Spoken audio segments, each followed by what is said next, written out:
vielleicht, dass es besser ist, wenn ich es auf dieses Tischchen stellen darf. Ja, ja. Aha. Ja, ja. So ist es ausgezeichnet.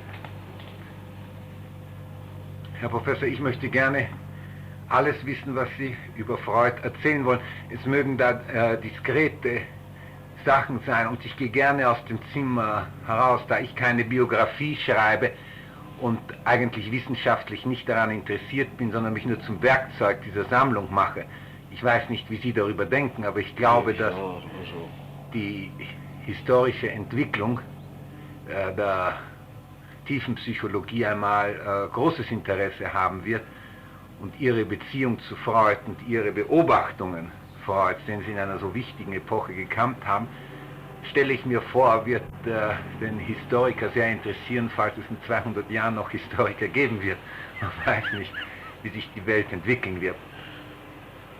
Und von dem Gesichtspunkt aus, glaube ich, wird jedes Detail, das Sie beobachtet haben, außerordentlich wichtig sein. Und falls es etwas Diskretes betrifft, ich gehe gerne heraus, wenn Sie hineinsprechen und ich versiegle es in Ihre Gegenwart. Ich spreche lieber mit jemandem als in die Luft. Ich bin jetzt alt und ich kann mich an diese Apparate nicht mehr gewöhnen. Stört Sie das? Ich meine, man sieht doch auf das Teufelszeug, was es tut, nicht wahr? Und ja, also ich hasse Broadcasting und alles das ist mir zuwider bis ins Letzte. Aber wenn ich jünger wäre, könnte ich nach Hause gehen und es niederschreiben, wie Sie es mir gesagt haben, aber mein Gedächtnis ist nicht mehr so gut. Ja, natürlich. Und das wäre wirklich ein Jammer, die wenn Leute ich das gewöhnen sich entstelle. eben sogar noch das Gedächtnis ab, nicht nur die Füße, sondern auch das Gedächtnis. Ja, um Gottes Willen, nicht wahr? Ich könnte ein Buch darüber schreiben, was ich mit Freud erlebt habe, aber wie soll man das in den wenigen Worten sagen? Also,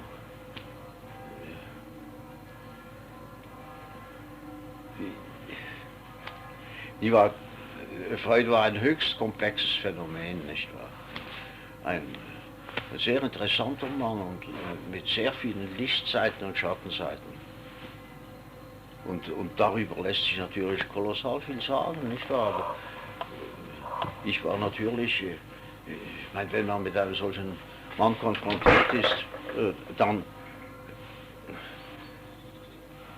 ist man eben auch einbegriffen, nicht wahr? Und ist Partei, nicht wahr? Und alles das.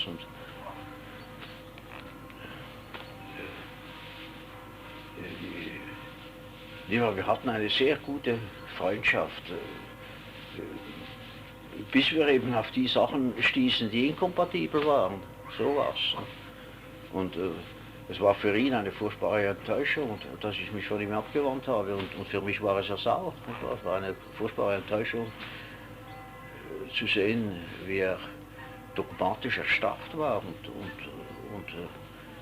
und einfach nicht sehen konnte, wo er eben Unrecht hat, nicht wahr?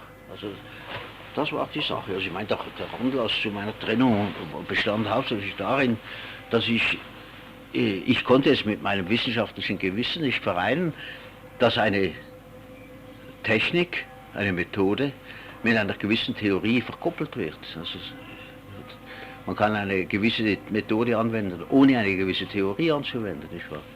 Und da wollte er nicht nachgeben. Er spielte immer mit der Idee eines dogmatischen Gebäudes. Er brauchte den Ausdruck Dogmatik. Er sagte mir, Jung, Sie müssen dafür sorgen, dass die Sexualtheorie zum Dogma wird. Das geht in der Wissenschaft nicht. Und er zitierte auch Voltaire sehr oft, écraser la femme. Er war gegen die katholische Kirche und dann wollte er daraus ein Dogma machen. Sagen Sie, warum wollen Sie denn ein Dogma daraus machen? Das braucht doch die Wissenschaft nicht. Sagte, ja, wir müssen das haben. Als Schutz gegen die Möglichkeit, dass die schwarze Schlammflut einbricht. Sagt ihr, was für eine schwarze Schlammflut? Ja, der Mystizismus. Nicht wahr? Das war seine Bête noire. Er nannte alles Mystizismus, also was man damals noch nicht verstand. Er war eben ein richtiger Wissenschaftspositivist, also Wissenschaftsmaterialismus und Positivismus und so weiter. Und alle die Sachen, die man seither abgeschworen hat. Und ja, das ging dann nicht mehr. Auch war furchtbar schwierig zu ertragen von Anfang an. Seine Art, alles was er berührte, alles was er ihm zeigte, alles wovon man sprach, alle Leute, nicht wahr, die in Betracht kamen, wurden nur von der negativen Seite gesehen. Ausschließlich. Also, ich weiß mal, hatten wir eine Diskussion, da schimpfte er über seine Wiener Schüler, er sprach von ihnen nur diese verfluchten Judenbengels. Da sag ich, aber hören Sie mal, das ist doch ihre eigene Nation sozusagen. Und dann sagte er, wissen Sie, ich wünsche, dass alle meine Schüler nur einen Arsch hätten und ich einen Stock. Und da sagte ich, aber hören Sie mal, das geht doch nicht.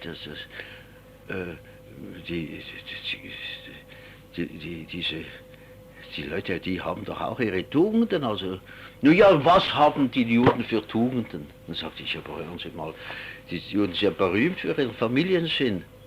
Also, da täuschen Sie sich, die hängen ja überhaupt nur durch einen gemeinsamen Hass zusammen. Nun sehen Sie, so, ich gebe Ihnen dieses Beispiel nicht, um ihn irgendwie Freud anzuschwärzen, sondern um den Grad des Negativismus Ihnen zu zeigen. Man konnte nicht sagen, ich interessiere mich für das oder jenes, ohne dass er vermutete, dass da irgendeine verfluchte Sauerei dahinter steckt. Ja. Also zum Beispiel, wie ich zum ersten Mal mit ihm auf Reisen ging, wir waren beide eingeladen zur Clark University im Jahr 1909. Ich habe über Assoziationsexperimente vorgetragen und er über seine Theorie. Und da haben wir uns in Bremen getroffen. Dann war das erste Mal, dass ich in Bremen war.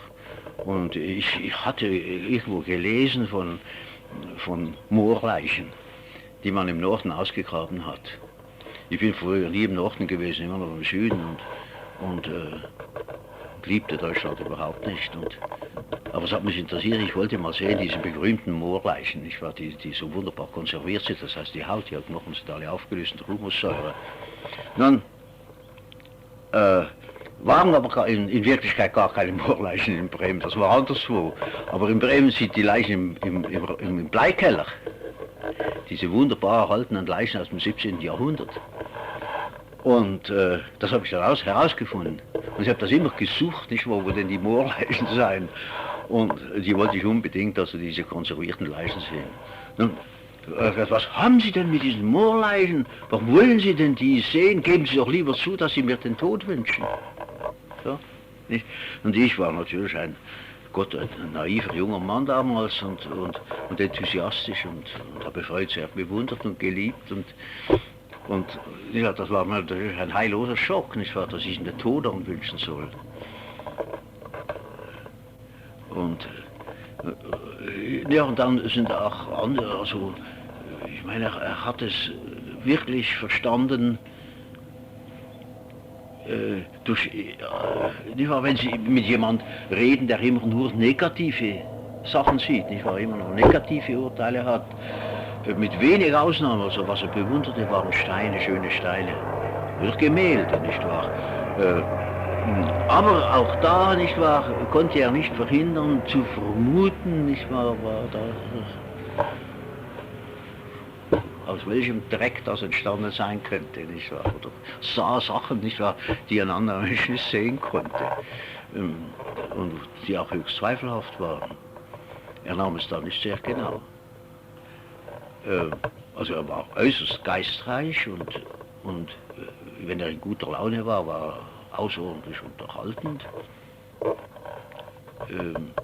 Aber wie gesagt, diese negative Beurteilung, da hat er einen am laufenden Band gekränkt, ohne es zu merken. Ja. durch diese negative Beurteilung. Ich war zum Beispiel mein Verhältnis zu meiner Familie oder irgend so. Und alles wurde von der negativen Seite her betrachtet. Die Welt könnte ja nicht bestehen, wenn es so wäre. Und ich habe immer so gedacht, ja, das kann doch nicht so sein. Und da hat er in mir, das war im Jahr 1909, die ersten Zweifel erregt an der Gültigkeit seiner Ansichten.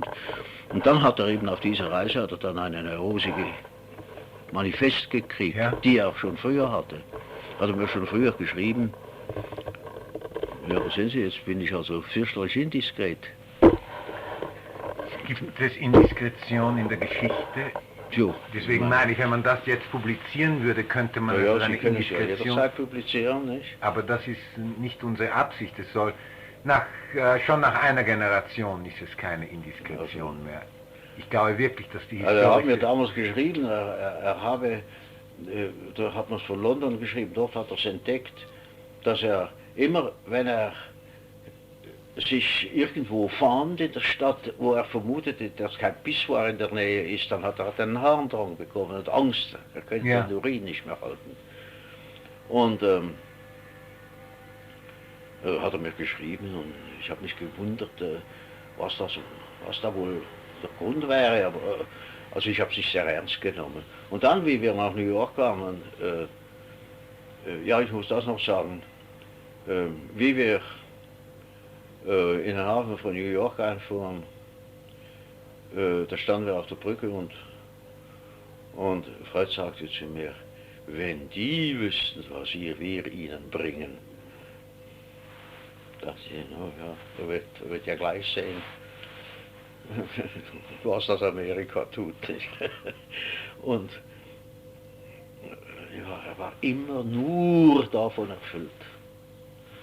Und ein paar Tage drauf, wir waren etwa 10 bis 12 Tage in New York und haben uns New York angesehen. Und das waren wir in den Palisades. Und da war natürlich nirgends der Saloon herum, nicht? In der Laufwirtschaft. Und plötzlich kriegte er es mit der Phobie zu tun, er konnte das Wasser nicht mehr halten. Und er hatte einen neuen roseheidenen Anzug, es war im Sommer, und da konnte er auch das Wasser nicht mehr halten. Und das ist das Hosenbein vollgeschifft. Wir mussten dann in ein Taxi parken. Ja. Und war sehr peinlich und er war furchtbar beeindruckt davon. Und sagt, sehen Sie, ich bin senil und so weiter. Und ich sagte, Blödsinn, Sie sind nicht senil, das ist einfach eine Neurose. Wir haben dann darüber gesprochen und da sagte ich, ja warum, wieso, da soll das eine Neurose sein, das ist eine Lähmung. Und dann sage ich, nein, das ist keine Lähmung, das ist eine richtige Neurose. Und dann sagt ja, aber was könnte da Grund? Sagt ja, ich bitte Sie, Herr Professor, also mit Respekt zu vermelden, wenn man solche Ansichten hegt wie Sie, so weiß doch jedermann, dass Sie wahnsinnig ehrgeizig sind. Dann sagt ich ehrgeizig? Alles, nur das nicht. Ja. Ja, so blind, furchtbar blind. Und dann sagte ich, ja, sehen Sie, es ist eine psychogene Neurose, weil Sie sind falsch eingestellt. Und dann sagte ich, ja, ich wäre ja nur so froh, wenn das nur eine Neurose wäre. Dann sagte ich will Sie schon analysieren, ich komme da schon herum. Ja, ich wäre ja überglücklich. Dann sage ich, na gut, also probieren Sie es doch mal. Jetzt wollen wir mal ein paar Träume analysieren. Dann haben wir ein paar Träume analysiert. Ich habe ihm natürlich auch meine Träume gegeben. Das haben wir so gemacht. Ich war Altersunterschied und er hatte einen furchtbaren Prestige-Komplex. Und weil er nicht anerkannt war, nicht wahr? Begreiflich. Und mich hat er eben besonders geliebt, weil kein anderer hätte das fertig gebracht, weil ich war ja der Kronprinz. Und weil ich von außen kam, ich war kein persönlicher Schüler von ihm, ich war schon jemand, ich war schon Privatdozent, ich war schon so bekannt, dass ich nach Amerika eingeladen wurde und das hat ihm natürlich sehr eingeleuchtet. Und dann war ich also willkommen der Première Vue.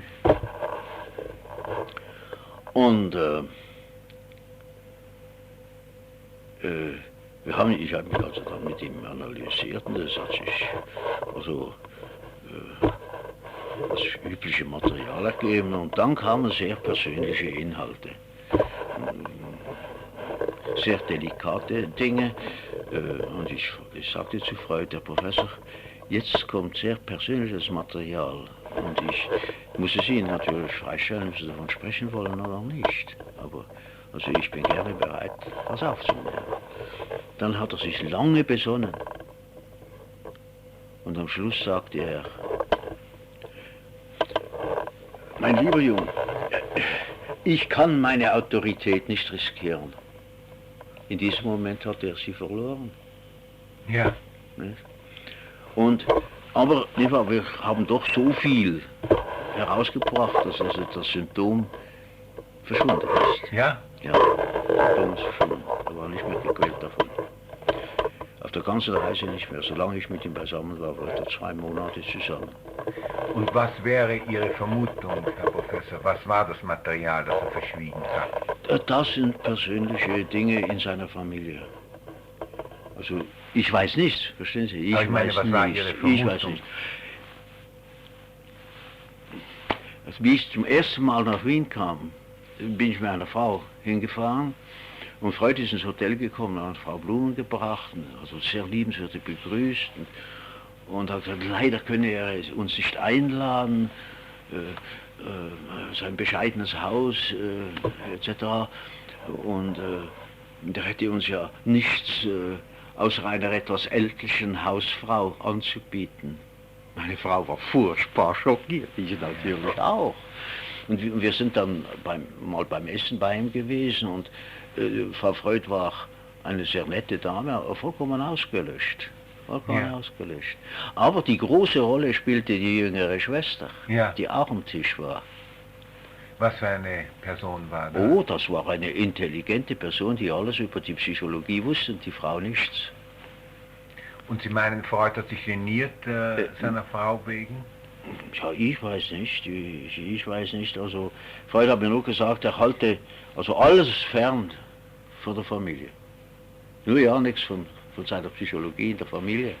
Ja. Ja, das war eine Psychologie à compartiment. Und ja, so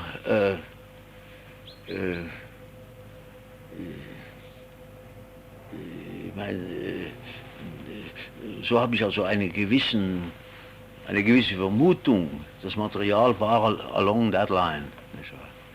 Also die Familienverhältnisse. Also ich weiß nichts. Aber was ist Ihre Vermutung? Ja, Vermutung. Das ist eine sichere Tatsache. Die jüngere Schwester hatte eine große Übertragung auf Freud. Und Freud was not insensible. Es war eine Bindung an die Jüngere? Oh, Bindung, ich weiß nicht wie viel, ja. aber Gott, man weiß ja, wie die Sachen sind, nicht wahr? Jedenfalls hatte also die Junge, die hatte die Vorhand. Das sagte mir anlässlich seiner Neurose, naja, ich bin jetzt halt ein alter Mann und ja, wenn man eine junge Frau hätte, da könnte man sich ja wieder verjüngen. Also das hat eine große Rolle gespielt, auch in der Traumdeutung sind dann noch Andeutungen. Dass die Beziehung zur jüngeren Schwester der Frau? Ob das die war, das kann ich nicht sagen. Ja. Aber das ist sicher, dass die junge Schwester also eine blühende Übertragung auf Freud hatte. Das ist noch gar kein Zweifel. Aber wie war seine Beziehung zu ihr? Ja, das kann ich nicht sagen, nicht wahr? Das kann ich nicht sagen. Also ich vermute, das sei alles höchst korrekt. Also jedenfalls an der Oberfläche war alles vollkommen korrekt. Aber Herr Professor, würden vermuten, dass Sie sich dem Thema genähert haben in der Analyse in New York und dass er dann abgebrochen hat? Ja, dann hat er abgebrochen. Weil er ja, das kann natürlich sein. Jeder Mann hat ein intimes Material, das er sich zweimal überlegt, nicht wahr, bevor er davon spricht. Ja. Jeder Mann hat seine Geheimnisse. Über den Vater hat er nicht gesprochen. Oh, über den Vater spricht er frei. Ja. Der beschäftigt sich nur mit dem Vater. Aber die Mutter, die ist Das ist alles ausgewischt, die ganze Mutterseite, die ganze weibliche Seite. Und Sie wollten ihn darauf bringen? Nein, ich wollte nichts, denn ich wusste damals selber zu wenig. Ich wusste damals von der weiblichen Seite noch gar nichts. Und wo hat da das Symptom, dieser Harndrang hineingepasst in das Material? Das kam aus dem Ehrgeiz, nicht wahr? Das ist ein Machtstreben, das sich immer dann ergibt, wenn man das Gefühl unterdrückt. Ja. Wer die Liebe nicht anerkennt, verfällt der Macht. Ja. Nicht wahr? Und Freud hat ganz offenkundig die Liebe unterdrückt und entwertet und darum ist der Macht verfallen. Die Macht wurde pathologisch. Das ist auch in seinen Träumen herausgekommen? Ja, das war ganz klar. Ich meine, der Geltungsdrang. Erinnern Sie sich an Träume? Nein, ich kann mich nicht an die einzelnen Träume erinnern. Nur noch an das Gesamtresultat. Es ist mir aufgefallen, dass seine Träume nicht schön synthetisch waren. Ich begriff das damals nicht, aber ich habe dann gesehen, dass das eben, wenn eine systematische Entwertung des Unbewussten vorgenommen wird, dann arbeitet das Unbewusste nicht mehr recht mit, sondern gegen einen. Ja. Und das ist in seinem Fall eben passiert. In der Neurose ist das ja immer so. Man ist counteracted durch das Unbewusste.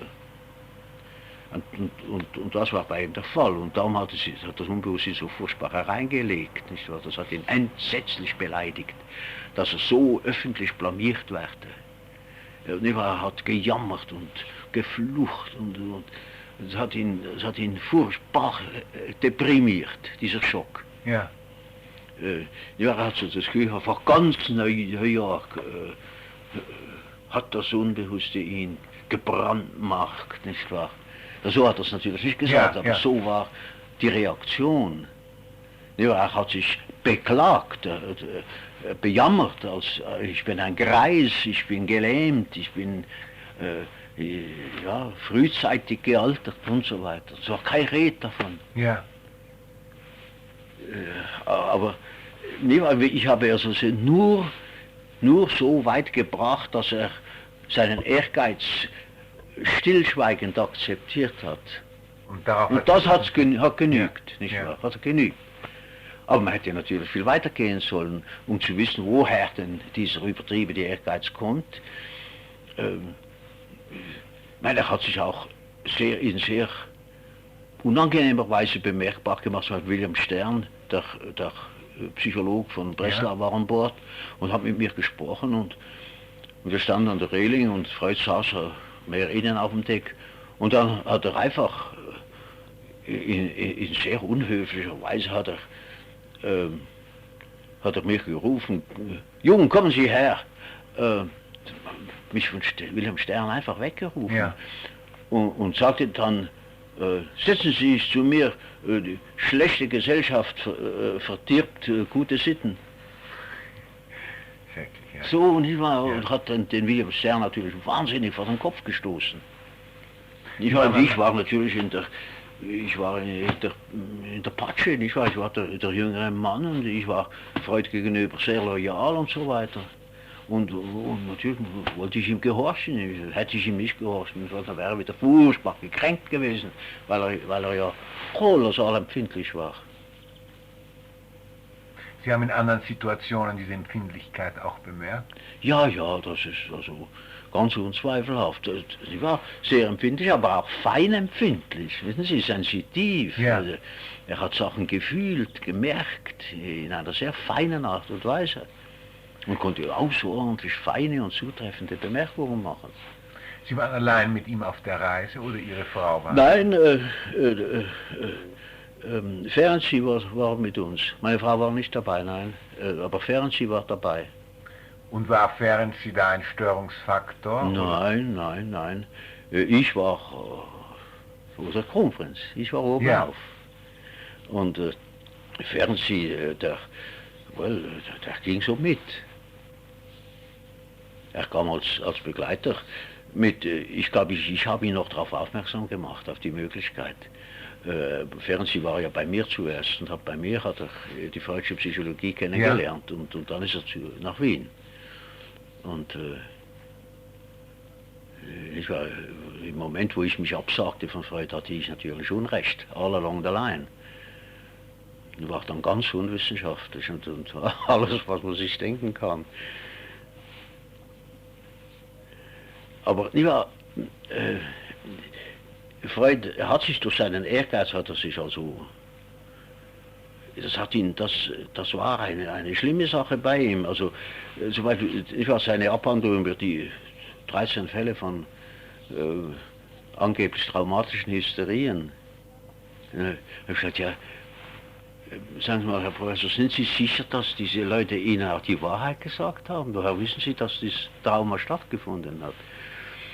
Und dann sagte er, na ja, das waren doch nette Leute, die haben... Sag ich, aber bitte, das sind doch Hysteriker, nicht wahr? Und Sie wissen ja, ich war eben Psychiater, nicht wahr? Und noch beim Gericht, nicht? Und ich wusste, was Hysteriker können in der Hinsicht. Der wollte sie nicht haben. Und dann nach einiger Zeit sagte er, na, jetzt habe ich doch ein junges Mädchen, 20 Jahre alt, in Behandlung. Das ist die Tochter eines meiner besten Freunde. Und seit 4 Monaten versuche ich herauszubringen, wo sie denn ihr Trauma hat. Aber jetzt haben wir es Gott sei Dank gefunden. Aber denken Sie, jetzt hat mir die Person angegeben, ihr Vater habe sie vergewaltigt, als sie 4 Jahre alt war. Und er ist doch so ein netter Mann, das ist doch nicht wahrscheinlich, nicht? Sehen Sie, so. Ja. Und ich habe gesagt, ja, aber Herrgott, woher wissen Sie, dass es in den anderen Fällen nicht auch so war? Aber hat nichts angenommen, nichts korrigiert. Oder zum Beispiel die Breuer und Freud, die Studien über Hysterie. Am Schluss heißt, sie war geheilt, die mit dem Chimney Sweeping. Ja. Da heißt es, sei geheilt. Ach, das Ding, die war doch nicht geheilt. Wie sie in meine Hände kam, da hat sie ja gleich, als Breuer quasi als geheilt sie entließ, da hat sie einen großen hysterischen Anfall gemacht, worin sie, und hat dazu geschrien, jetzt kommt das Kind des Dr. Breuer. Ja, Übertragungskind. Ne? Aber das gehört doch in die Krankengeschichte. Ja. Nein, das macht einen schlechten Eindruck und so weiter, nicht wahr? Und das sind so Kleinigkeiten, die mich gestört haben von Anfang an. Aber ich habe gedacht, nun ja, schließlich hat jeder seine Schwächen, man muss geduldig sein. Aber mir hat er natürlich nicht die kleinste Divergenz hat er mir zugestanden. Ich war mal im Wiener Verein, da hat einer einen Vortrag gehalten, ich weiß nicht mehr wer, und hatte irgendeine kleine Idee gehabt über etwas. Und Freud sagte, ja, das habe ich ja vor Jahren auch schon gesagt. Und da hat er angefangen zu weinen und hat gesagt, aber Herr Professor, Sie sind ja so reich, lassen Sie mir doch wenigstens diesen einen Gedanken, nicht wahr? So, naja, das war nichts Besonderes, aber wenn Sie, das war alles so, das kam so regelmäßig, das war, man kam nicht an. Ich habe Adler gehört, wie er vorgetragen hat im Verein, hat so gezittert. Ja, weil Freud natürlich schnöde Bemerkungen über ihn machte und gar nicht begriffen, worum es sich handelt. Ich habe mich gefragt, was der Adler denn, ob der nicht verrückt sei. Und ich habe gesagt, ja, nein, für verrückt halte ich sie nicht gerade, aber ich verstehe auch noch nicht genau, was er eigentlich meint, aber in dubio pro reo. Aber Freud war furchtbar unerbittlich. Sobald jemand ein bisschen nur variierte, dann war es fertig. Also er hat nicht mich entlassen, sondern ich habe gesagt, jetzt kann ich nicht mehr. Also wenn Sie die Theorie mit der Methode identifizieren, so, da kann ich nicht mit tun, das ist unmöglich. Und da muss ich die Redaktion des Jagdbuches eben niederlegen. Das war auch wirklich ganz unmöglich. Ja, sonst wird ja von vornherein alles präjudiziert. Ja. Das hat alles präjudiziert, dann muss es ja so sein. Und dann, Sie fragten mich wegen seiner Empfindlichkeit oder seinem Ehrgeiz und so weiter. Zum Beispiel, ich hatte mal eine Diskussion mit ihm, über irgendeinen theoretischen Gegenstand. Und sag ich, nach meiner Ansicht ist das doch gar nicht so. Dann sagt er, ja doch, das muss so sein. Dann sagte ich, warum denn? Ja, ich hab's doch gedacht. Wenn er etwas dachte, so war er selber davon überrascht. Und dann musste es richtig sein. Dann musste es ums Verrecken richtig sein. Obwohl es nicht war. Ja, das hat mich dann später auf den Gedanken gebracht, dass er in seinem Gefühlsleben, er war sehr fein empfindlich, irgendwo einmal schwer gestört worden ist. Und dass er ursprünglich überhaupt gar kein Denker war, sondern sekundär angefangen hat zu denken. Und zwar mühsam. Unter der Wirkung eines Traumas? Ja, nicht wahr, wenn das Gefühl abgeschreckt wird, so rettet man sich ins Denken. Ja. Ja, also wie der in der Liebe abgeschreckt wird, rettet sich in die Macht. Ja. Und so etwas stellte ich mir vor als Hypothese, aber erst viel später. Und haben Sie irgendeine Vermutung, was für ein Ereignis das möglicherweise? Ja, Gott, das kann eine Enttäuschung in der Liebe sein, nicht wahr? Oder das kann eben das sein, nicht wahr, dass er in diesen Konflikt hineingeriet, der in der Ehe ja so häufig ist, nicht wahr? Die jüngere Frau oder die andere Frau. Ja. Und dass er da einfach etwas abgehauen hat, so, und das haut das nämlich sich ins eigene Fleisch. Nämlich haut sich selber das Gefühl ab. Man kann das nicht rational lösen. Und daher eine Rigidität im Denken. Ja. Eine Zwanghaftigkeit im Denken. Ja. Eigentlich, nicht wahr, er war sehr flexibel. Es war nicht hölzern. Ja. Sehr flexibel, solange nicht diejenigen Behauptungen betroffen wurden, die er aufgestellt hatte. Ja. Wenn er was gesagt hat, dann war's. Und da war er selber das Opfer davon. Sie äußerten früher einen Gedanken, der mir so wichtig erscheint, dass wenn im Denken er etwas erreicht hat, er dann selber darüber erstaunt war. Ja. Eigentlich als ob es von außen käme. Ja, wie wenn es aus... das ist immer ein Zeichen des sogenannten minderwertigen Denkens, das man bei Gefühlstypen antrifft. Ja, wo das Denken sekundär ist, wo das Gefühl die Hauptrolle spielt. Ja. Und er war sehr gefühlhaft. Also,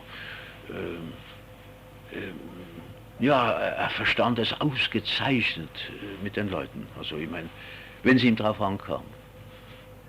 Aber sobald also irgendwo eine Konkurrenz drohte oder etwas anders ging, als er dachte, ja, dann war's fertig.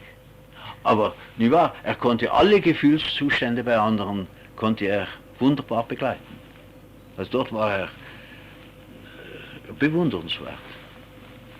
Und glauben Sie, dass er möglicherweise vor Ihnen Angst gehabt hat, weil Sie der Kronprinz waren? Ja, bei seinem Ehrgeiz würde mich das nicht wundern, dass ich war ihm jedenfalls sehr fremd. Und darum hat er mich auch des Antisemitismus verdächtigt. Ja? Ja, das ging von ihm aus, diese Idee, dass ich ein Antisemit sei. Und warum hat er das geglaubt? Ja, weil, ich habe einen Traum gehabt und das war in jener Zeit, wo er so über die Juden geschimpft hat. Und in diesem Traum, an den ich mich nämlich nicht mehr erinnere, ich erinnere mich nur noch an die Tatsache, dass ich ihm gesagt habe, also da falle mir nun ein, dass es mir eigentlich in Wien, wo ich zum ersten Mal war, schwierig sei. Es komme mir sehr fremd vor in dieser jüdischen intellektuellen Gesellschaft. Das war für mich etwas ganz Neues, habe ich noch nie erlebt bevor. Und ich fand es sehr schwierig, mich anzupassen, den richtigen Ton zu finden. Ja. Und weil das so spezifisch ist, sind Sie selber Österreicher? Ja, nur das ganz Spezifisches, ja. Was ganz Spezifisches, nicht wahr? Ein Gemisch von diese Wiener Kaffeehausatmosphäre und so weiter, das war mir furchtbar fremd. Und vieles hat mich gestoßen, nicht wahr? Ein gewisser Zynismus, nicht wahr? Und so weiter. Das hat mich sehr gestoßen. Und das habe ich ihm gesagt. Und macht ja so eine Bemerkung, Sie werden doch nicht Antisemit sein. Und da sagt er, ja, keine Rede von Antisemitismus. Aber das hat genügt. Ja. Das hat genügt. Er hatte ja einen Komplex in dieser Hinsicht. Einmal musste ich ihm sagen, ja, aber wenn Sie mich des Antisemitismus beschuldigen, kann ich sagen, Sie seien ein Antichristianer. Weil sein zweites Wort war ja immer ein Voltaire-Zitat, nicht wahr? Und was hat er darauf geantwortet, können Sie sich erinnern? Ja, davon, das wollte er schon gar nicht hören.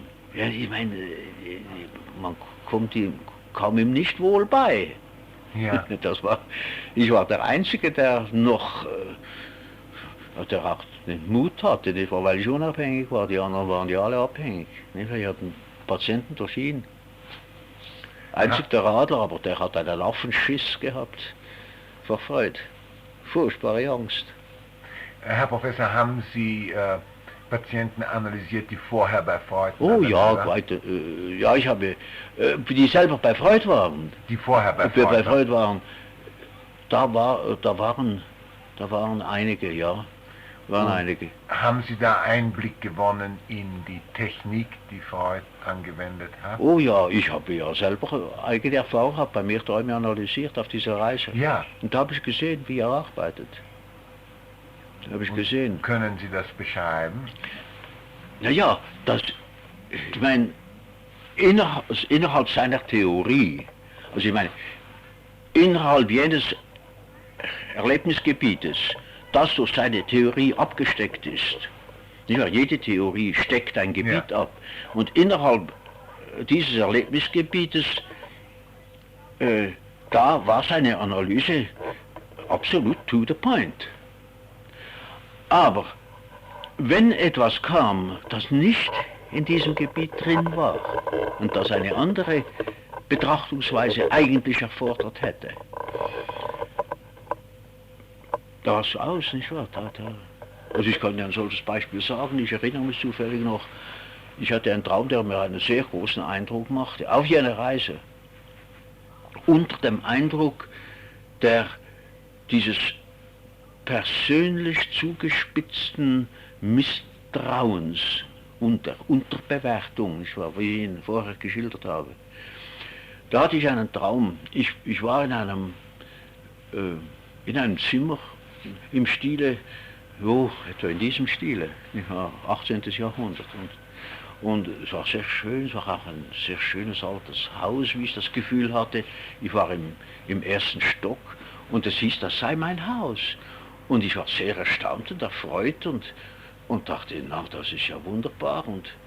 Und da fiel mir ein, dass ich ja den unteren Stock überhaupt gar nie gesehen hätte. Und bin dann die Treppe runtergegangen und komme in den unteren Stock. Und dort waren nun sehr altertümliche, schwere Möbel, also frühbarock, gotisch. Die Zimmer waren ausgesprochen 16. bis 15. Jahrhundert, also sehr früh. Und dann dachte ich, na jetzt muss ich aber noch weiter runter, jetzt muss ich noch bis in den Keller. Habe die Kellertür gesucht, sie gefunden, bin die Treppe runtergegangen und komme in den Keller. Und da sehe ich, dass die Mauern, die haben so einen merkwürdig altertümlichen Ausdruck gehabt, und ich kratze den Mörtel heraus und finde nun, dass im Mörtel kleine Ziegelstückchen eingesprengt sind, zeichnend von römischem Mörtel.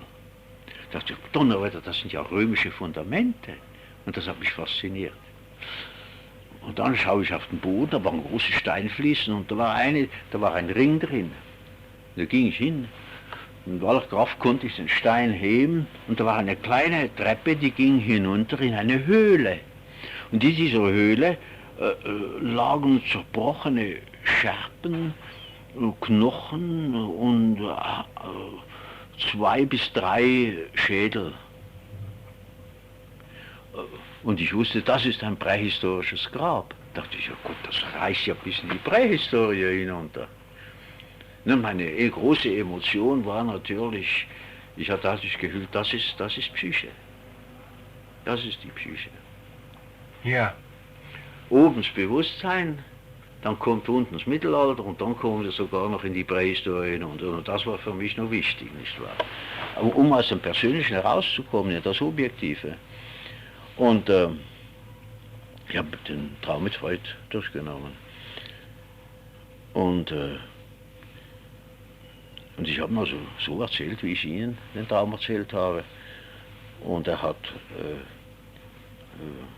aufmerksam zugehört und hat dann gesagt, ja, und was ist denn mit diesen Schädeln? Wer ist denn das? Ich sagte, ja, du Gott, das weiß ich doch nicht. Wir fallen nur prähistorische Gräber ein, wo man solche Schädel gefunden hat, nicht ohne Unterkiefer, eingeschlagene Schädeldecke und dann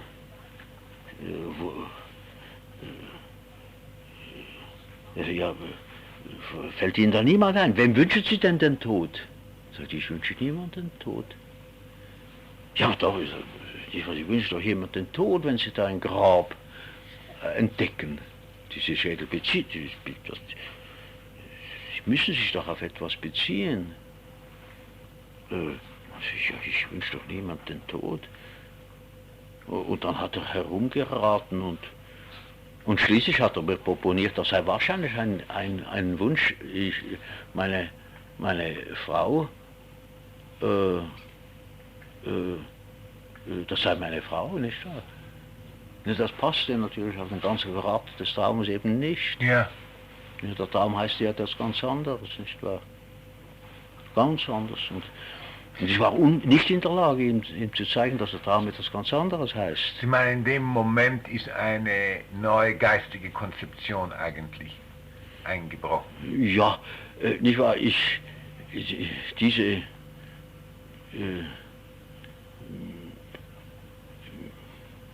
diese Ansicht war mir nicht fremd. Ich meine, habe ich mich sehr für Paläozoologie interessiert und habe viel über Paläontologie gelesen und vergleichende Anatomie. Ein Jahr lang war ich Assistent am Anatomischen Institut in Basel und habe mich sehr viel mit vergleichender Anatomie beschäftigt. Und ich habe ja auch im Psychischen eben so gedacht, nicht wahr? Einfach vergleichend anatomisch sozusagen. Ja. Und darum hat mich also dieser Traum weiter nicht sehr erstaunt. Ich kann nicht sagen, es sei dort was Neues eingebrochen, sondern er hat mich nur erinnert, nicht wahr? Ich bin eben sehr in die Atmosphäre von Freud hineingekommen und gegenüber diesem exzessiv Persönlichen, man kam nie aus dem Persönlichen raus, außer wenn man also über, sagen wir, antike Kunst oder so sprach, da wurde er objektiv, nicht wahr? Aber sobald man von Personen sprach, von Menschen, da war alles nur persönlich, während ich den Menschen als ein Naturphänomen anschaute. Ja. Ja, für mich war er eine ganze Geschichte. Jeder Mensch war für mich und ist für mich die Summe der Weltgeschichte und der Naturgeschichte des Menschen. Er ist der gegenwärtige Vertreter einer uralten Tradition. Nicht? Ja. Und so steckt auch seine Psyche voll von Dispositionen, die schon seit Urzeiten in ihm stecken. Das macht ja den Menschen aus. Der Mensch ist nicht tabula rasa. Dann kann man die letzten Dinge im Menschen auch nicht nur aus diesen persönlichen Voraussetzungen erklären. Das reicht nicht so weit. Wir müssen dann immer noch wissen, was tut denn der Mensch damit? Nicht wahr? Der eine stirbt daran, der andere belebt sich daran. Ja. Ja, das sind, ja, das drückt sich dann immer aus in den großen allgemeinen Vorstellungen. Ja, da hat Levi Brühl hat ja da den ausgezeichneten Ausdruck dafür geprägt, die Repräsentation kollektive, die allerdings bei ihm bewusst waren. Das sind die bewussten Mythologiemata der Geschichte, aber sie kommen eben auch unbewusst vor in den Träumen. Und darauf, ich habe mein Traum mich hingewiesen. Nun, ich habe mich gewundert damals, dass Freud, der ja selber das ausgesprochen hat damit, dass er den Oedipus-Komplex als Oedipus-Komplex bezeichnet hat.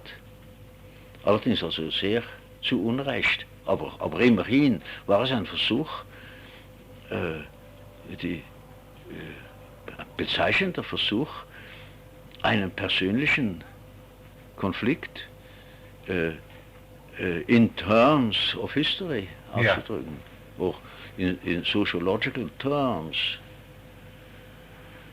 Ja, bei Freud fällt ja auch der soziologische Aspekt vollständig. Ja. Vollständig. Und das ist eben für die Völkergeschichte außerordentlich wichtig. Ja, unsere Psyche ist Beziehungsfunktion in sehr hohem Maße. Herr Professor, Kunst ist viel diskutiert worden in dieser Zeit. Ja. Und haben Sie einen Eindruck erhalten, was Kunst Freud eigentlich bedeutet hat? Oh, sehr viel. Er hatte ein lebhaftes Gefühl für die Schönheit und einen sehr guten Geschmack. Ja, Sie würden sagen, das ist ein künstlerisches Element.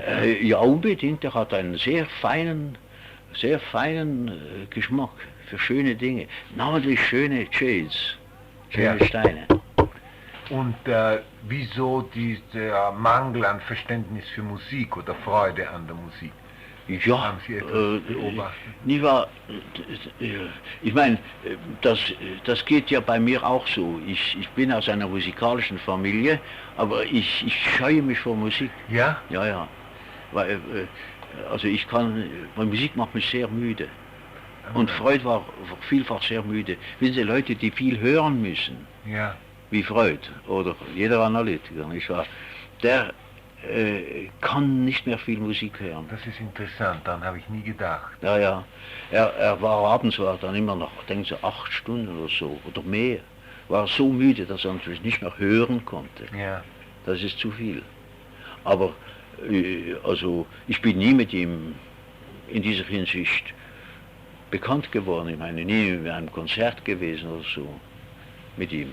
Ja. Also darüber kann ich nichts sagen. Aber was die übrige Kunst anbelangt, da habe ich es oft erlebt. Ich meine, dass er ein sehr lebhaftes Gefühl, eine sehr intensive Schätzung der Kunst hatte. Literatur haben Sie auch besprochen? Oh ja. Also ich meine, er hat alles, was gut war in der Literatur, hat er gekannt und geschätzt. Mit Ausnahme der Philosophie, nicht wahr, dort, das hat ihm gefehlt, eine philosophische Erziehung. Ja. Das hat ihm gefehlt. Deshalb ist er auch in so engen Voraussetzungen stecken geblieben. Und das hat ihn bei mir erschreckt, das weiß ich, wenn ich so einen allgemeineren Gesichtspunkt hereingebracht habe. Aber das geht halt bei diesen Leuten so, nicht wahr? War ein bisschen zu viel Spezialgelehrter. Ja. Herr Professor, aber von Ihrer Darstellung hatte ich das Gefühl, dass Freud eigentlich beim ersten Zusammentreffen, was man vielleicht ein Minderwertigkeitsgefühl nennen kann, diese bisschen, ich kann Ihnen nichts bieten, ich kann Sie nicht nach Hause nehmen, es ist... Das ist, nicht wahr, das hängt mit seinem Ehrgeiz zusammen. Ja. Wissen Sie, er wollte eigentlich mit einer großen Geste auftreten. Ja. Und das konnte er nicht. Und ich war auch eine viel weltlichere Erscheinung. Ich bin viel gereist und so weiter. Also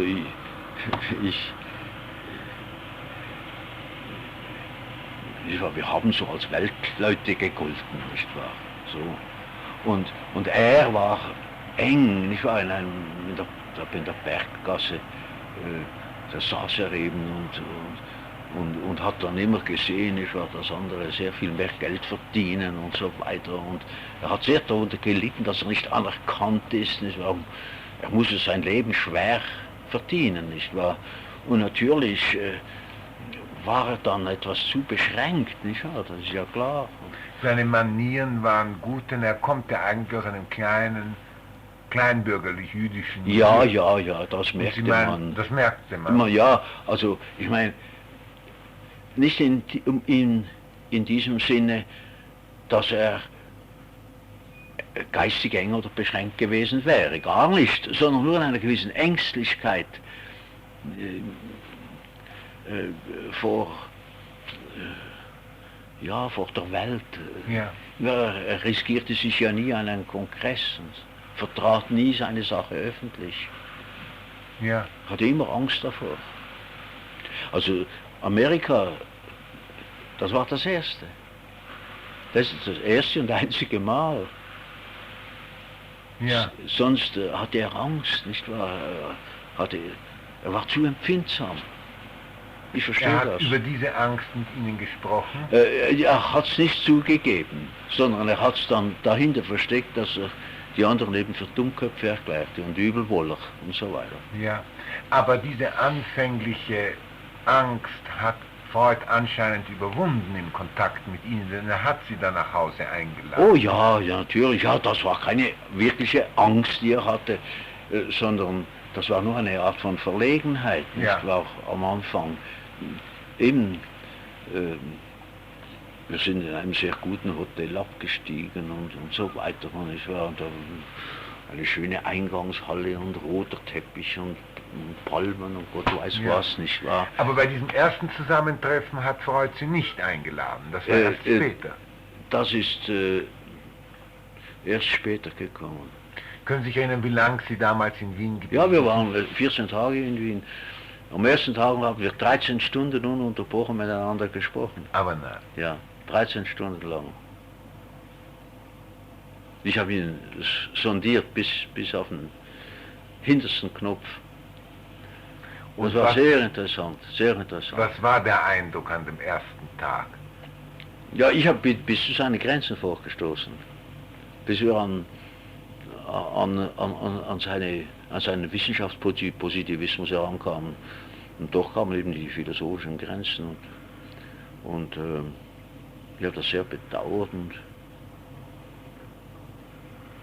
13 Stunden? 13 Stunden haben wir gesprochen. Und Sie haben sich täglich gesehen? Dann haben wir uns, ja, man kann sagen, ich habe jeden Abend bei ihm. Wir haben uns ausgezeichnet verstanden natürlich, innerhalb also des abgesteckten Gebietes. Aber also gerade bei der Bewertung des Unbewussten, da hat es aufgehört. Für ihn war das Unbewusste etwas, was man nicht anrühren soll, nicht? Was die Götter gnädig bedecken mit Nacht und mit Grauen, und man soll es deuten, damit es einem nichts tut. Ja. Und man soll sagen, es ist nichts als das und das. Die schwarze Schlammflut, nicht wahr, die hereinkommen könnte. Und ich fühlte nicht wahr, diesen Glauben an die Kraft des Wortes, nicht wahr? Man deutet etwas und dann ist es krepiert. Ja. Aber das ist ja nur eine Täuschung. Und tragischerweise, seine Schüler, das war, wann war jetzt das? Sein 50-jähriger Geburtstag. Ja. Wann ist er geboren? 56. 56, ja. Ja, das war gerade bevor ich ihn sah, oder im gleichen Jahr. Ich habe mir dann diese Medaille gegeben, die damals geprägt wurde, wo es da drauf heißt, Hosta klein enigma daidai kai gerade so sein an er, der die schrecklichen Rätsel gelöst hat und der mächtigste Mann war Ödipus. Etwas hat gemeint, ich habe das Rätsel der Sphinx gelöst, aber oha,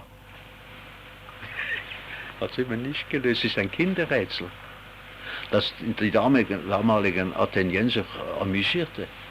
Ein Kinderrätsel. Was geht am Morgen, nicht wahr?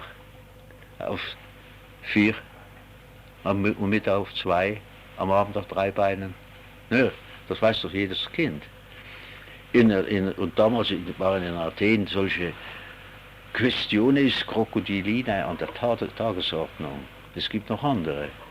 Auch komisch, Plato erwähnte eines vom Mann, der kein Mann war, und einen Stein warf, der kein Stein war, gegen einen Vogel, der kein Vogel war, und auf einem Zweig war, der kein Zweig war, oder auf einem Baum saß, der kein Baum war, und der ihn getroffen hat und nicht getroffen hat. Das ist so eine andere, so eine Scherzfrage. Ja, und das sagt Plato, mit diesen Scherzen unterhielten sich die Leute beim Wein. Und diese Frage der Sphinx war so eine sophistische Scherzfrage. Und Oedipus hat gemeint, er hätte das Rätsel gelöst. Er hat es nicht gelöst, darum ist er ja eben gerade hineingefallen. Ja, und das war tragisch. Das war tragisch. Das gerade das. Ja. Das hat Freud nicht gesehen.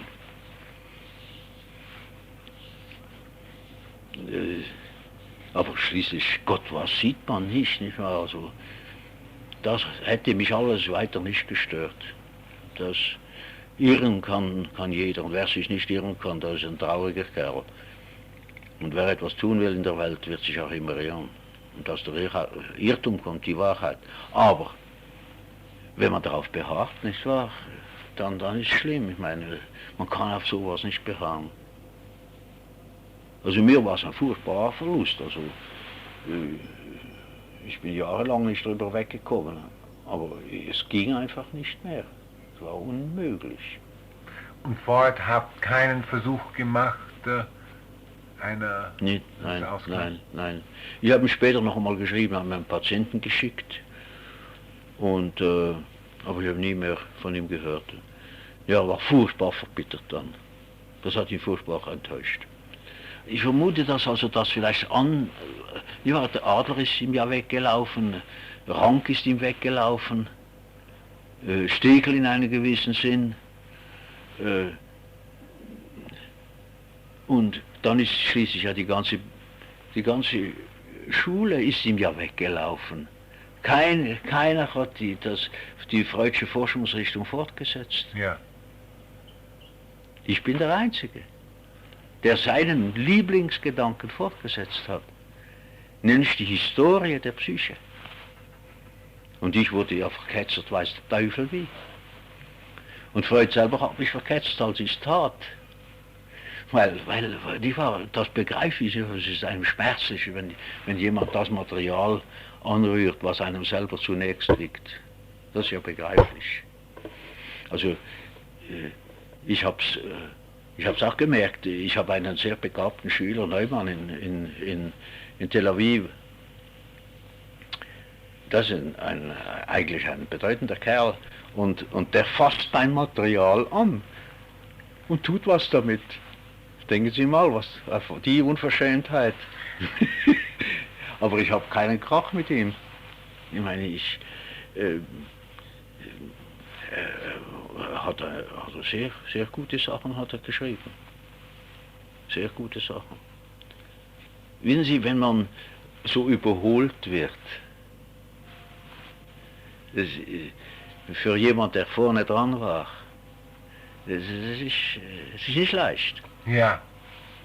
Und Das hätte ich, oh Gott, das hätte ich Freud 10.000 Mal verziehen.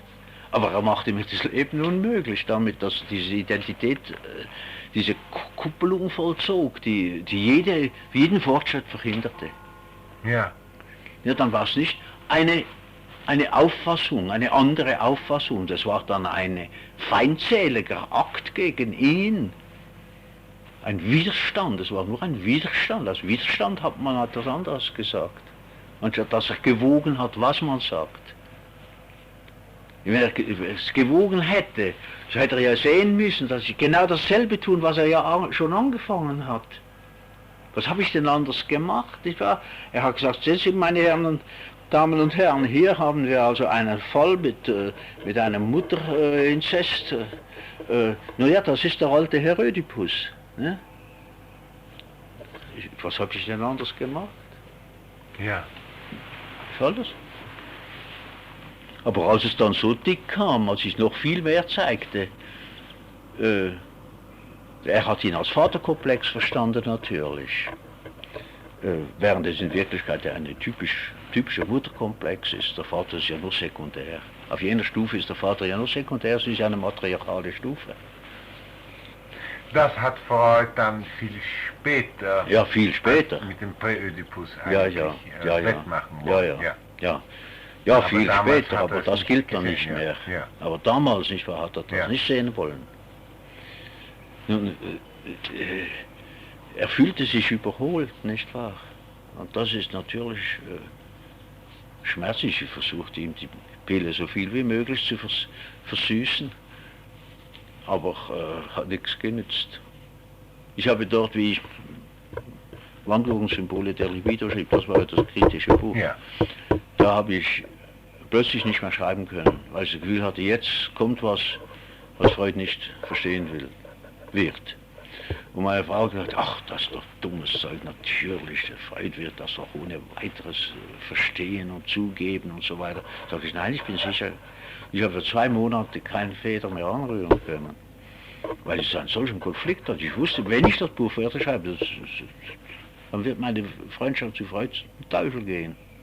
Und so war es dann auch. Er konnte absolut nicht verstehen, was ich dort eigentlich meinte. Trotzdem es genau aus seiner Linie war. Aber es ging ein bisschen zu weit. Ja. Ja, es war das letzte Kapitel, die Opferanschauung, über das Opfer, nicht wahr? Die Opferanschauung, das ging dann für ihn in ein religiöses Gebiet, es ist ein psychologisches Gebiet. Opfer waren, die waren schon lang da, bevor irgendwelche Konversionen entstanden sind. Das ist ein uraltes Stück Menschheit. Aber für ihn ging das unter Kirche, wissen Sie, und überhaupt unter Religion. Ja, die alten Juden haben Opfer gemacht, nicht wahr? Solchen Blödsinn. Er wusste nicht, dass das ein Stück Psychologie ist. Er meinte, das sei bloß Historie. Ja. Aber es ist Psychologie. Und das hat an diesem Kapitel ist die ganze Sache umgefallen. Das war gleich bemerkbar an seiner Reaktion. Ja. Sie haben ihm das Manuskript geschickt. Oh ja, ich habe es ja in 2 Teilen publiziert, er konnte es lesen, nicht wahr? Er war sehr beschäftigt, ja, ich glaube, er hat es gedruckt gelesen, weil er war sehr beschäftigt und immer sehr müde, nicht auf seiner Arbeit und da wollte ich ihn nicht unnötig. Ich habe gar nicht gedacht, dass er so unversöhnlich sein könnte. Aber es war halt damals schon etwas wackelig. Ja.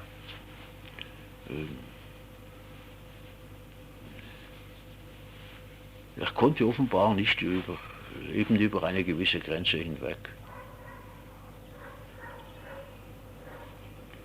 Und dann war er furchtbar bitter gegen mich eingestellt.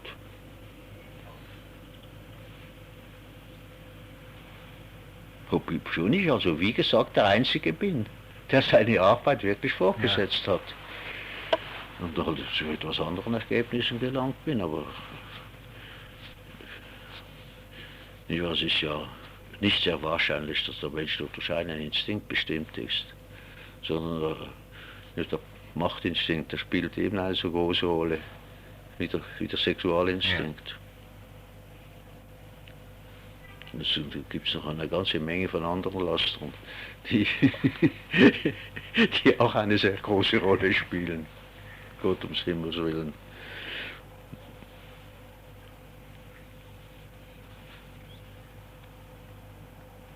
Herr Professor, ich möchte Sie nicht über die Gebühr in Ja, Anspruch nehmen. bitte, wenn Sie noch eine Frage haben, die ich Ihnen beantworten kann.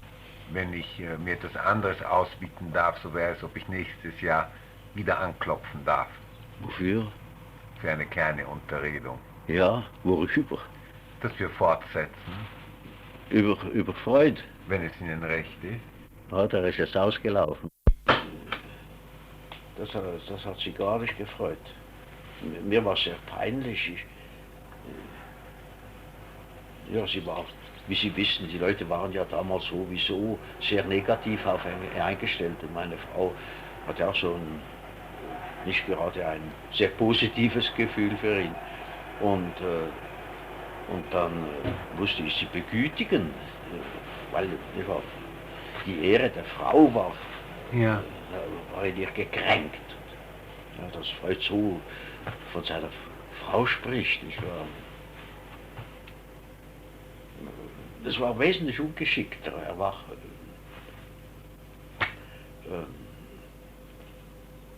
embarrassed. Und wie lange nach dieser ersten Unterredung in Wien ist dann Freud hergekommen? Gott, ja, das weiß ich nicht. Das waren, glaube ich, 2 Jahre. Und ist dann lange hier geblieben? Ja, ist etwa eine Woche ist er bei mir geblieben. Und war er auch als Gast so tyrannisch? Oh oder? nein, gar nicht. Sehr liebenswürdig, sehr sanft und liebenswürdig. Er kam allein oder mit seiner Frau? Nein, er kam allein. Er reist immer allein, da ist seine Frau immer zu Hause. Auch das zweite Mal? Ja, ja. Und dann nahmen Sie ihn zum Burg Hölzli und... Ja, und haben ihm dort die Klinik gezeigt. Und ach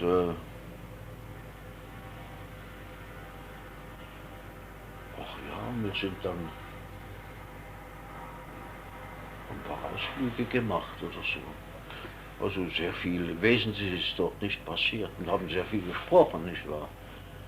Über Neurosenpsychologie. Und das war das erste Mal, dass er Bleuler getroffen hat? Ja.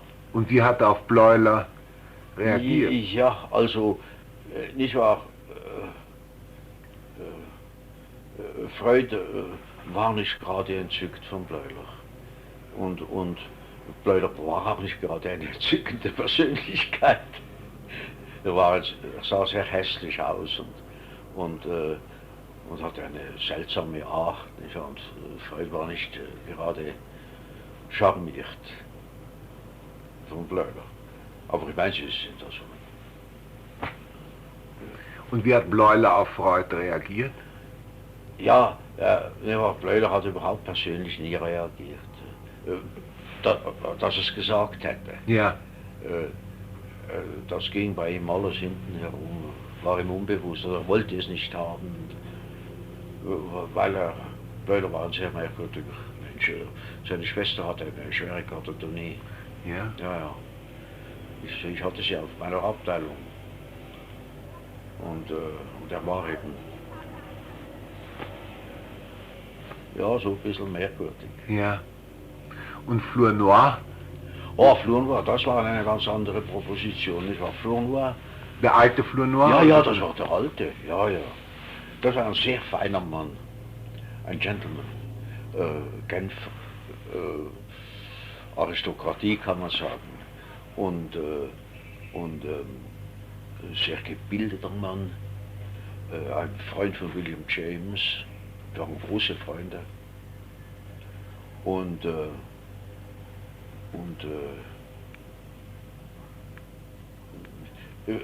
Freud war ich habe Florian mal mitgenommen zu einem Kongress, einem zweiten Kongress in München. Ich habe ja die Gesellschaft gegründet, ja. Die internationale Gesellschaft, und da haben wir den ersten Kongress in Weimar und den zweiten in München. Und da habe ich Florian mitgenommen. Ich besuchte öfters Florian, weil er ein sehr gutes psychologisches Verständnis hatte und einige sehr gute psychologische Dinge geschrieben hat. Er war also auf der Linie von Janet, der französischen Psychologie, nicht wahr? Und ich wollte ihn mit Freud bekannt machen. Freud war einfach eifersüchtig. Ja. Und Flournoy war sehr, sehr skeptisch, französisch skeptisch. Nicht wahr? Und hat sich, Freud hat sich dann auch dort in jedem Kongress etwas zu kritisch oder schockant ausgedrückt. Und Flournoy hat das nicht geschätzt. Hat einige abfällige Bemerkungen gemacht. Ich habe das bedauert, dass ich ihn mitgenommen habe. Er war also ein Mann im Alter von Freud. Ja. Also war vielleicht noch ein bisschen älter. Aber zwei inkompatible Größen.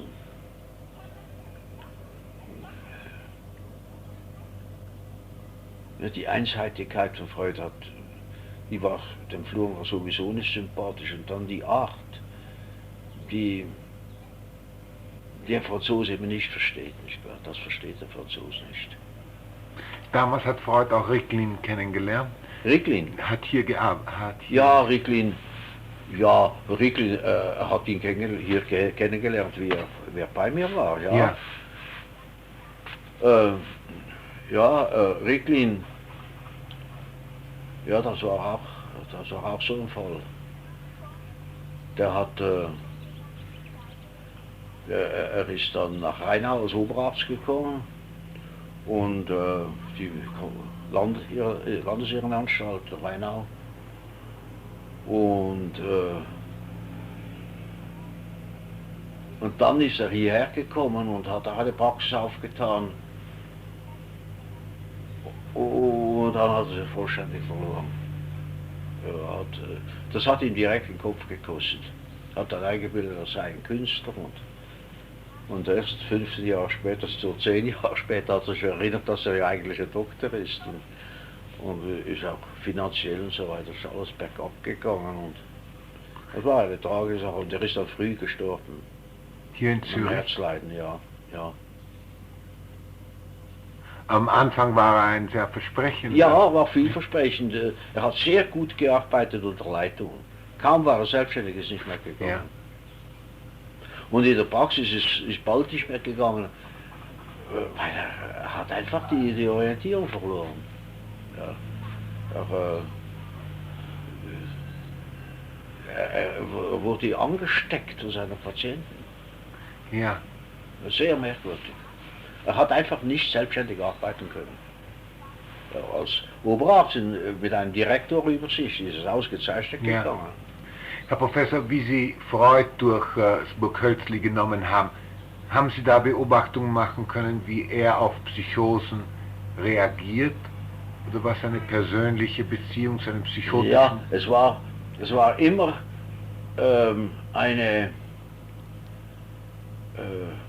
so eine persönliche Bezogenheit. Ich war erstaunt über die Unsachlichkeit, mit der er sich auf die Leute bezog. Aber ich dachte nur, ja, er ist es nicht gewöhnt, nicht wahr? Er kennt eben die Fälle nicht und weiß darum nicht recht, was damit anfangen. Also, er hat eben sehr wenig Psychiatrie gewusst. Ja. Er hatte keine psychiatrischen Kenntnisse und darum ist er einfach fremd vorgekommen und hat dann, es erinnert mich, ich habe mal einen Regierungsrat, habe ich über die Anstalt genommen, der wollte das mal gesehen haben. Und der hatte eine ähnliche Einstellung. Er hat es so persönlich genommen und am Schluss sagt er, wissen Sie, Herr Doktor, das ist ja eigentlich einfach eine Sammlung aller Originalien von Zürich. Ja. Na so, nicht? Das ist richtig. Das ist sehr gut. Ja, das ist eine ausgezeichnete. Ja. Das, glaube ich, das war also dieser Regierungsrat. Ja. Während Freud hat sich in ähnlicher Weise auf sie bezogen, aber das kann halt damit zusammenhängen, dass er eigentlich ein psychiatrischer Laie war. Aber ich habe mich gewundert, dass er hatte keinen richtigen Zugang zur psychiatrischen Beurteilung. Er hatte dann nicht auf Schreber versucht. Ich habe ihn seinerzeit auf Schreber aufmerksam gemacht. So. Ja. wir hatten das Buch in der Bibliothek, in der Klinik und ich habe das sehr studiert und habe gedacht, ich könnte es natürlich nicht, aber er könnte es. Und habe gesagt, er müsse es mal machen. Der hat es dann ja versucht. Und das ist ja eigentlich schwer missraten, weil er eben den Geist der Schizophrenie nicht kennt. Das sollte noch einmal richtig bearbeitet werden. Er hat ihn eben nur seine Theorie angewendet. Und diese Theorie reicht nicht. Das reicht für ein ganz bestimmtes Gebiet, aber nicht das Ganze.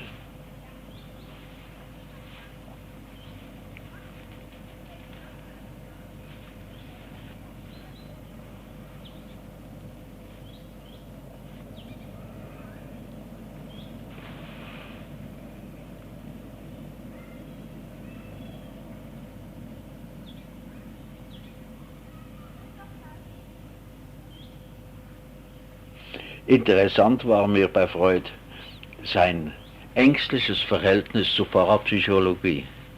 Ja? Das ist auch ganz amüsant. Ja, wie ich mal die Möglichkeit von Telepathie erwähnte, da hat er furchtbar sich dagegen gewehrt. Und dann später hat es doch zugegeben. Ja. Und ja, nicht, Verzeihung, ich habe mir gesagt, die schwarze Schlammflut, nicht Mystizismus, Okkultismus hat er gesagt, Okkultismus, nicht Mystizismus. Okkultismus, da gehört die Parapsychologie hinein. Das hat mich sehr amüsiert. Er hat mir erzählt, er hätte einen Fall gehabt. Das war eine Frau, die hatte einen Basedow. Nicht sehr stark, aber sehr deutlich. Und die hatte eine Zwillingsschwester, aber er wusste das nicht. Und die starb, aber er wusste, dass sie gestorben war, nicht wahr? Und eines Tages kommt ihre Zwillingsschwester, die hatte auch einen Basedow. Kommt ins Zimmer und sagt, er sei vor Schrecken fast gestorben. Er hatte gedacht, das sei der Geist. Nicht wahr? Er wusste, dass sie tot ist, da kommt sie herein. Weil er nicht wusste, dass es die Zwillingsschwester ist. Ja. Und da hat er eine ganz starke Reaktion, das war mir sehr eindrücklich. Das zeigte mir, dass er in einer unteren Schicht ist er sehr geneigt. An Geister zu glauben. Ja. Ja. Deshalb ist die ganze wissenschaftspositivistische Einstellung, das ist ein Schutz gegen das Gegenteil, nämlich eine Furcht vor dem Okkulten. Ja.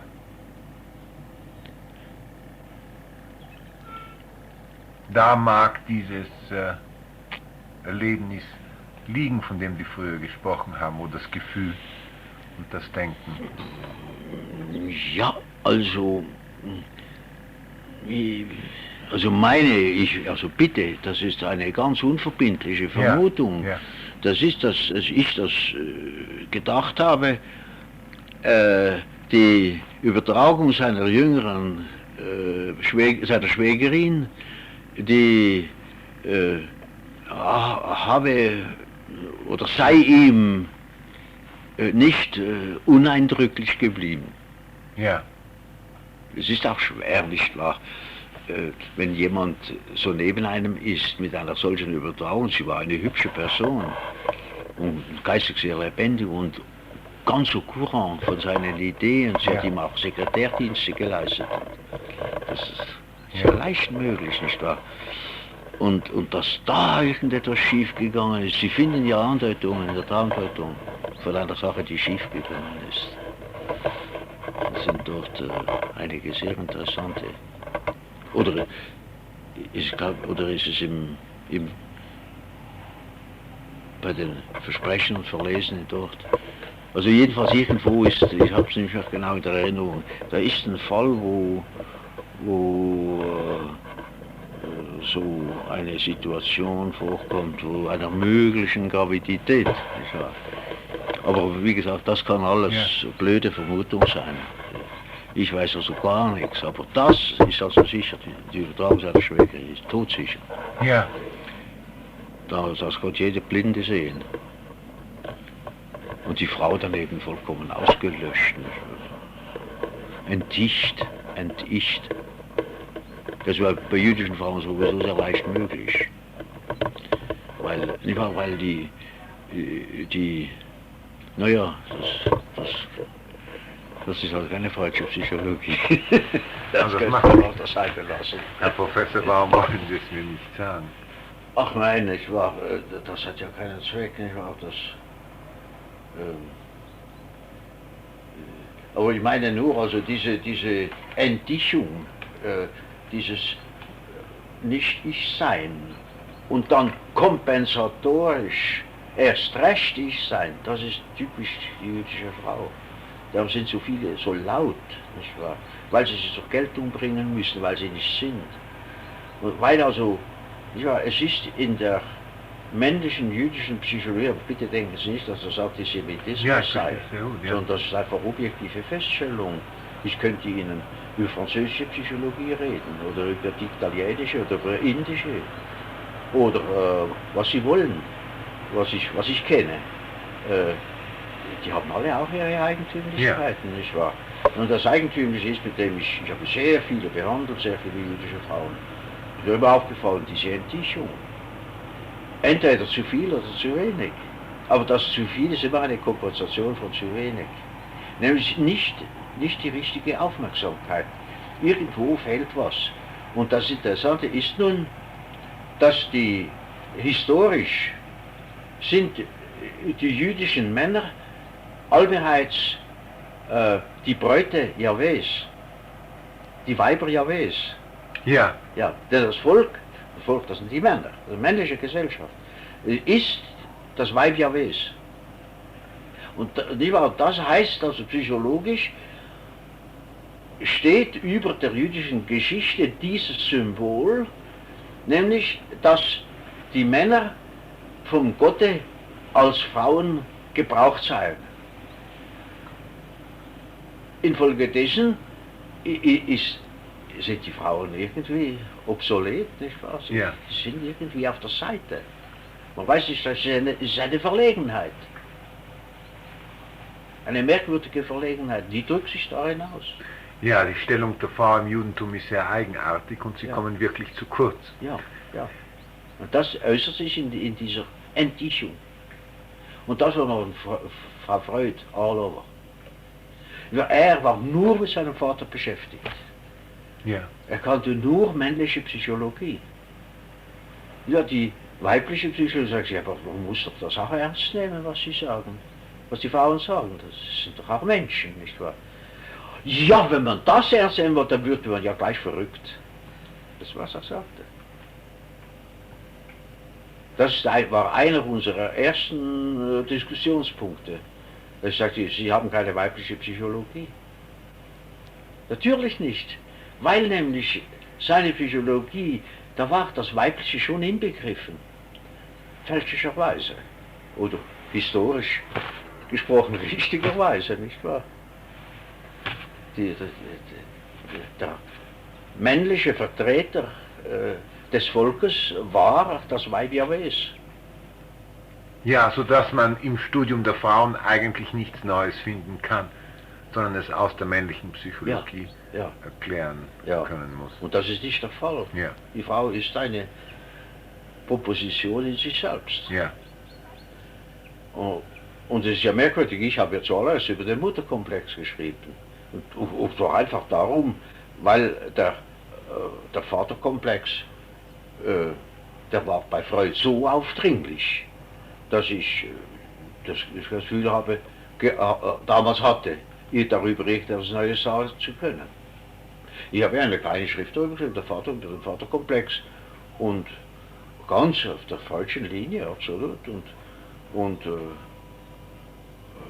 ich habe gesehen, da ist weiter nichts mehr zu sagen. Aber über die weibliche Psychologie, da ist eine ganze Menge zu sagen. Nämlich die weibliche Psychologie des Mannes und inklusive auch die der Frau. Hauptsächlich über den Mutterkomplex, dieses Buch.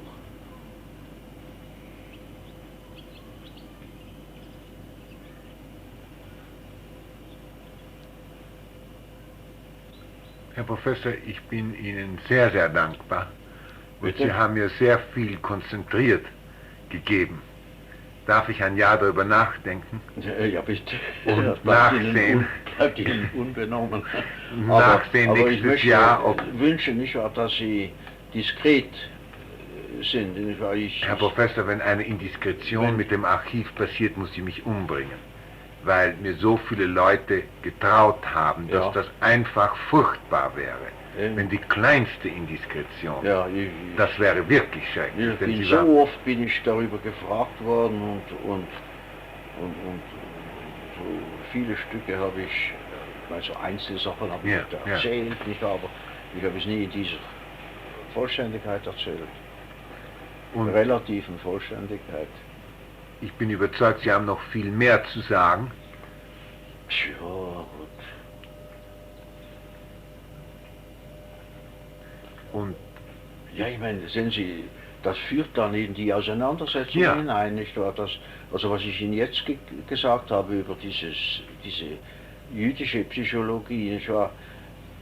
Ja, das ist schon eine Auseinandersetzung, nicht wahr? Und ja, da könnte man natürlich noch sehr vieles sagen. ja, aber in Ihrer Beziehung zu Freud, Herr Professor, ist ja das rein biografische, das Persönliche, aber doch auch das Geistige und wahrscheinlich die geistige Auseinandersetzung doch wahrscheinlich sogar eine viel wichtigere gewesen als das biografisch ja, Persönliche. natürlich, nicht wahr? Die geistige Auseinandersetzung, das war die Hauptsache, das Ja. andere war alles. Und da, aber nicht wahr, da müsste ich mich viel zu sehr hineinbringen. Und ich lasse von mir keine Biografie verfassen. Damit Das tun ist Sie ein so. Unrecht. Herr Professor. Ach gut, das ist ja alles doch gelogen. Das ist ja doch gelogen alles. Die Wahrheit wird ja doch nie gesagt.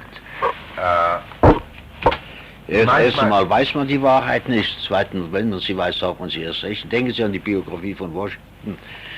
Er hat der Kongress Auftrag gegeben, einem Auftrag gegeben, die Biografie von Washington zu bearbeiten. Ja, also er hat sich dann in den Süden begeben, hat überall die Aufnahmen gemacht und hat es vorgelegt, dem Präsidenten vorgelegt, ob man das publizieren dürfe. Der Präsident gesagt, lieber nicht.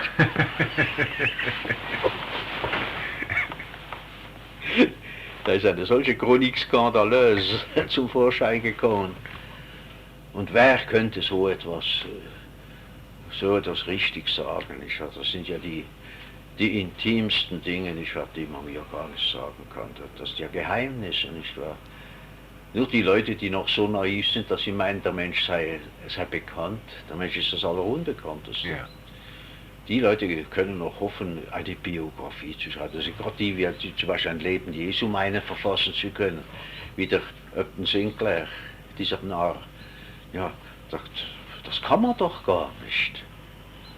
Ja, der up to it ist, ja, der könnte etwas sagen, nicht wahr? Aber der zu dumm ist, nicht wahr? Oder der solches nicht erlebt hat, wie kann der eine Biografie schreiben? Das ist ja doch ganz unmöglich.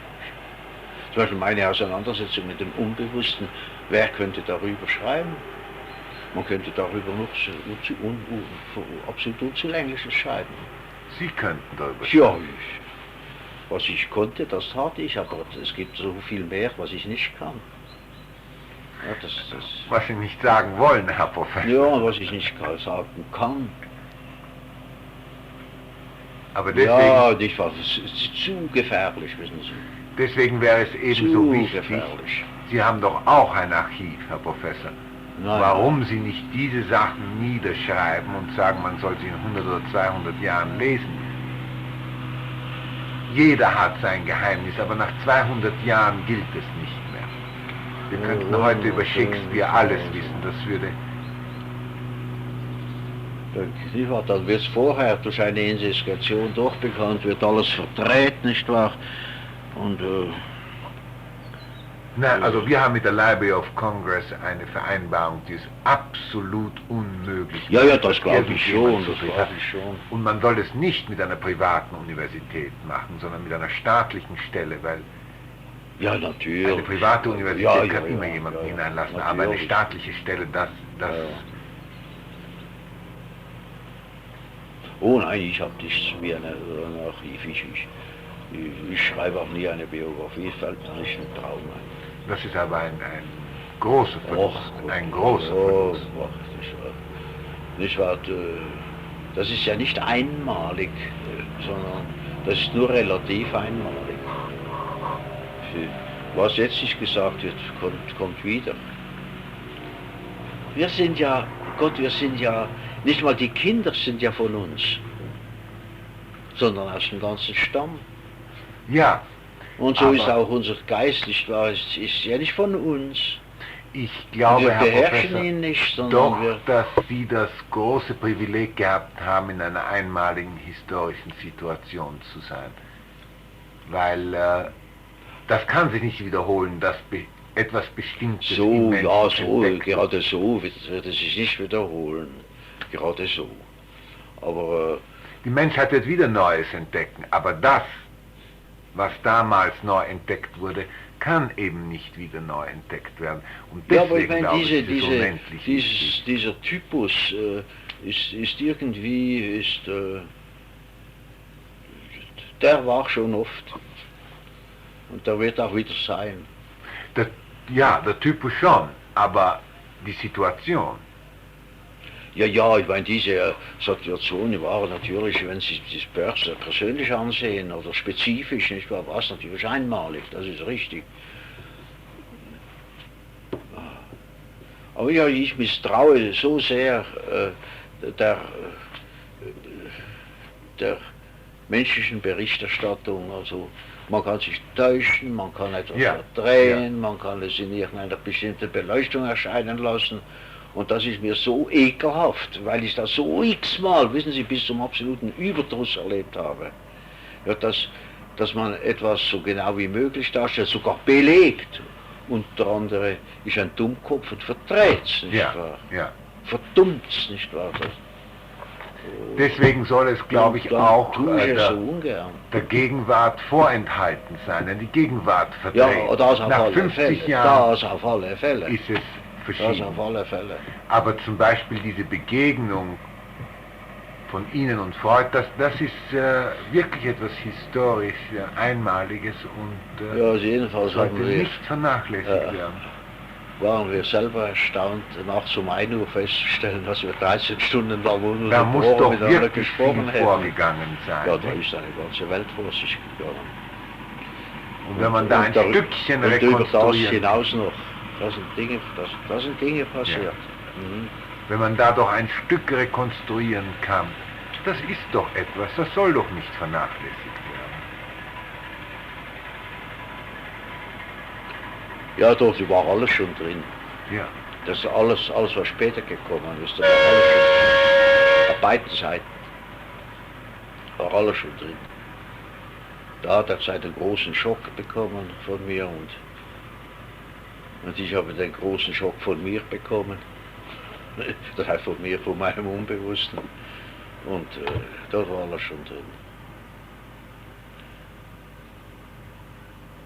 Aber das ist mir nie sonst vorgekommen, dass ich 13 Stunden lang ununterbrochen mit jemandem reden konnte. Man hat überhaupt nichts mehr gemerkt von Müdigkeit. Ja. Man war in einem Transport. Das war hochinteressant. Leider weiß ich nicht mehr alles, aber ich weiß einige Highlights. Das war eine bedeutende Sache.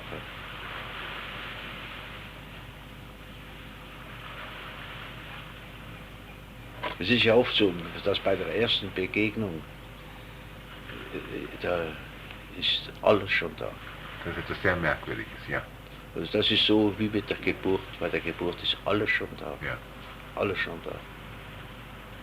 Es gibt keine Zeit in Wirklichkeit.